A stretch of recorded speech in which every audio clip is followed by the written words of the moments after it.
us live now is mayoral candidate Rick Caruso and former LAPD Chief Bill Bratton. Gentlemen, great to see both of you. Chief Bratton, let's start with you. You have worked with several of the candidates running for mayor. You've run police departments in L.A., in New York, in Boston. Why Rick Caruso over everybody else? Right man at the right time. That L.A. desperately needs leadership, which it has not had. Desperately needs a visionary leader. It definitely needs an optimistic visionary leader who has a plan. Rick has the plan, and he has the optimism, and he is the visionary. Right man at the right time. All right, well, let's bring Mr. Caruso into the conversation and talk more about your plan to fight the rise in crime. You want to beef up LAPD by adding 1,500 officers to the force. You say that you will be able to do this, funding this through finding $1 billion in waste and fraud within the LA city budget. Critics say, though, it's not that easy. They say that this isn't feasible. In fact, we want to get your reaction to the former chairman of the LA City Council's Budget Committee said this recently to the LA Times. If it was so easy to find $1 billion in the city budget, someone would have figured it out by now. One ought to have a plan B in case they can't find that 10% or $1 billion. Mr. Caruso, do you have a plan B? What do you make of that statement? Well, listen, I think there's no doubt it's going to be hard work. It's going to be tough, but it can be done. And I've been a chief executive of many large enterprises and organizations with billion-dollar budgets. So I understand budgeting. I understand where to find waste. And I understand how to get things done. So I respect Zeb's point of view, but the fact of the matter is he's wrong about this. And we can find the money. And all the hiring does not happen day one, by the way. You can't hire 1,500 officers day one. It's going to happen over a number of years. But listen, here's the point. The city's crime is going in the wrong direction. And I know your own station was reporting what happened, where Chief Moore was reporting, 38 shootings in the last few days. Crime is on the rise, and we need to stop it. We need to start getting back to some principles of good crime fighting, but it starts with having enough officers on the street to actually do it. We're 500 officers short, and you just can't keep this city safe unless you have enough officers that are protecting this great city of Los Angeles. Yeah, and Chief Bratton, Mr. Caruso just basically talked about the fact that you can't do all of this at once, some 1,500 officers. Realistically, as somebody who's run these sort of departments before, how long does that take to implement? And is more officers really the difference? Because a lot of people say it's about changes when it comes to community policing and other things as well. LA actually leads the way in community policing with its senior lead officer program. What Rick is proposing with those 1,500 additional officers is to have hundreds of them as additional senior lead officers in the neighborhoods working, implementing community policing. In terms of the hiring, it probably would take about 2 years from the time you start recruiting, 6 months in the academy, get them out in the field. So that $1 billion cost is spread over a several-year period of time. But the good news is his plan is to grow the department. When crime began to go up in this city a year or so ago, when homelessness began to explode throughout the city, what did the city leadership do? They defunded the police. Over $100 million they took away from the LAPD. And what happened? Take a look around. Those 38 shootings, that homeless problem that just exploded throughout the city. No, politicians screwed this up to fairly well. It's going to take a leader, a manager, and here he is. All right, let's switch gears just for a moment here and talk money, shall we? Mr. Caruso, we know that you have a lot of money. That's no surprise. Many of the candidates, your opponents, they've recently released their tax returns. They want you to do the same. You have, in fairness, recently released some financial documents that show how much you've paid in taxes, but you haven't actually released your tax returns. So why not just do that and release your tax returns as many of the candidates have? Well, I do what I commit to do, and what I committed to do at the debate that your station covered was to release the amount of money I pay in taxes. That's what I was asked to do, and that's what I've done. And it shows a very good picture of somebody who pays tens of millions of dollars in taxes. And quite frankly, I don't think the issue that people care about are looking at my tax returns. What they care about is there's a lot of crime growing, there's a lot of homelessness going on, and there's a lot of corruption in City Hall. So these are diversionary tactics of the people that are running against me to try to divert the news, divert other elected officials, and divert voters. But the voters are smart. They're going to want somebody that's actually going to solve the problems that are impacting their communities and making Los Angeles a more livable city, which we all want. And for those of your opponents that say there's value in transparency, that there's value in knowing more about your business interests, that's why you should release your tax returns, you say what?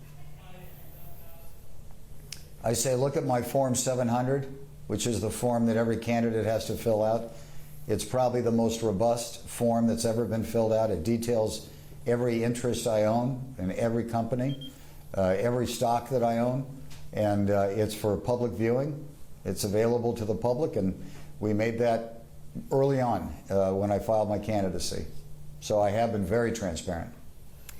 Let's talk more about the homeless crisis, because we know that that is paramount in this race. Chief Bratton, since you have been chief, certainly homelessness has gotten incredibly worse. So what do you think needs to be done to fix the homeless crisis? If you were chief right now, what would you do?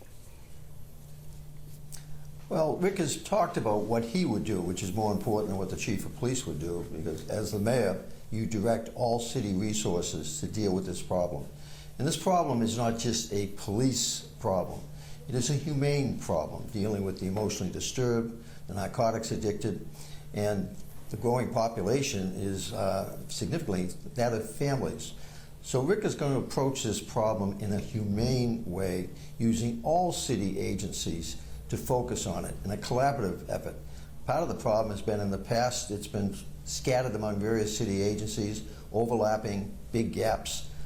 His comprehensive plan to deal with it can in fact have a positive impact on it, stop the growth, and begin to diminish the size of that population. Mr. Caruso, we know that there are very strong activists when it comes to homelessness that are sometimes frustrated by some of what you want to do and what other people want to do. Even Governor Newsom now is proposing this idea of a care court, which would make it easier to force people who are mentally addicted or mentally ill, drug addicted, into care. There's getting a lot of pushback. He's got a $50 billion surplus. He's got supermajorities, and he won with 62% of the vote, and he's struggling to get this done. What do you do when the activists who protest so many events and who go to the city council and protest and try to stop a lot of this? What do you say to them, and how do you get what you want done despite them? Well, first of all, I built my whole career on finding common ground and bringing people together and then finding solutions, executing on those solutions, and getting positive things done. But here's my secret weapon that I have that nobody else has that's running for office. I'm not worried about getting reelected. I'm not looking for a career change. The only special interest I have is the residents of Los Angeles. I get to wake up every morning, and this is the culture in City Hall when I become mayor, and doing what's right for the residents of Los Angeles, including those living on the street, that right now our leadership is allowed to live in inhumane conditions, living in their own waste, dying on the streets. It's absolutely wrong. So there will always be special interests on both sides of the issue. We'll try to find compromise, but at the end of the day, I'm going to do what's right for the residents of Los Angeles, and I'm going to be strong about that because that's going to be my job as mayor. Day one on the job, Mr. Caruso, what would you do in terms of the homeless crisis? You know, my plan is clear. That's on my website, carusocan.com. Call for a state of emergency, take the authority in the mayor's office. I want to be held accountable to solve the problem, bring the best minds together from around the country. There's a lot of great examples of what cities have done, not only around the country, but around the world in solving this problem. And we're going to go tackle the problem, start building temporary shelters and beds to get people off the streets, then at the same time build permanent housing. It can be done. I know how to build, I know how to cut through red tape and move forward on very complex problems with practical answers. Mr. Caruso, you know that this is a diverse city where people view things very differently. There are some people that are going to see you being backed by all of these former top cops and think, thank God, we need more cops on the street, we're unsafe, great. And there are other people, especially some people maybe in the black and brown communities, who distrust the police and see that and are worried about an expansion of police. What do you say to those people who are a bit uncomfortable with that? You know, I've been all around this city for many, many years, and certainly the last few months as I'm campaigning. It doesn't matter what part of the city you're in. People are feeling unsafe. They're worried about crime. They're worried about their families. They're worried about their kids walking down the street.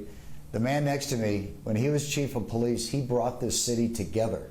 The black and brown communities were celebrating the fact that their neighborhoods were safer. That's because at that time, LAPD with community policing knew the residents, knew the business people, and he engaged with them. He listened, he learned. So I'm very proud to stand next to Charlie Beck, who did the same, and Jim McDonnell, who did the same. All those, Charlie, Bill, were there together that brought safety to the city to the levels not seen since 1950. I think that's what people want. And we're going to be respectful of every community, because every community has different needs. Mr. Bratton, just some final thoughts here as he moves forward in his campaign. What do you think his biggest challenge will be in securing the mayoral office? And once he's there, his biggest challenge there? Well, the biggest challenge is getting elected. Good news is he's on an upward trajectory. Bad news is crime is on an upward trajectory. Once he gets elected, however, he'll basically be up to facing the challenges that he has made it quite clear that he is aware of, that he has a plan to address. I look forward to that election. I look forward to what he will do for this city that he loves and that I came to love during my 7 years here. Rick Caruso and Chief Bill Bratton, great to see both of you. We welcome a variety of perspectives here at 7 o'clock. We have featured all of the mayoral candidates live here on our show, and we appreciate hearing your perspectives tonight. Thanks so much for making time for us. Thank you. Good to be with you. Still to come here at 7 o'clock. Don't